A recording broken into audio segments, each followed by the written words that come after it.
একদা এক দূর গ্রামের মানুষরা বাস করত ভয় আর অন্ধকারে।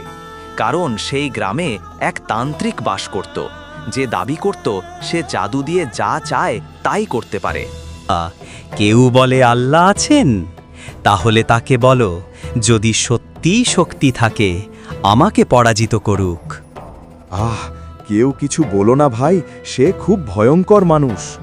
শুনেছি মদিনা থেকে হজরত আলী রাহা আসছেন, হয়তো তিনিই পারেন তাকে হারাতে। খবর গেল হজরত আলী রাদিয়াল্লাহু আনহুর কাছে।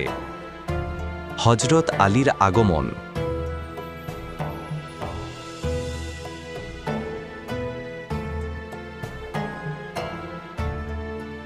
তিনি শান্তভাবে বললেন, জাদু নয়, শক্তি শুধু আল্লাহর হাতে। চলো, সত্য আর মিথ্যার বিচার আল্লাহ নিজেই করবেন। তান্ত্রিক শুরু করল তার জাদু। আকাশ কালো হয়ে গেল, আগুনের শিখা উঠল আকাশে। ওহ আগুনের শক্তি, ওহ বাতাসের রানী, আমার আদেশ মানো।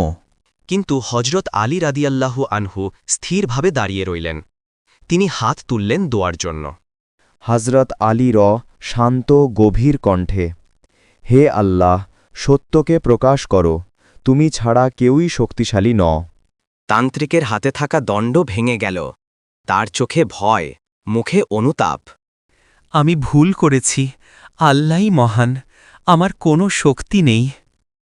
হজরত আলীরা নরম ও দয়ার স্বরে, আল্লাহ তওবা গ্রহণ করেন, সত্যকে জানো আর অন্যকে বিভ্রান্ত করো না। তান্ত্রিক তওবা করল। গ্রামের মানুষ খুশিতে তাকবীর দিল। সবাই একসাথে জোরে ও গর্বিত কণ্ঠে আল্লাহু আকবার, আল্লাহু আকবার। এই ঘটনার শিক্ষা, মানুষের নয়, একমাত্র আল্লাহর শক্তিই সত্য। যে আল্লাহর উপর ভরসা করে তার কাছে কখনো হার নেই।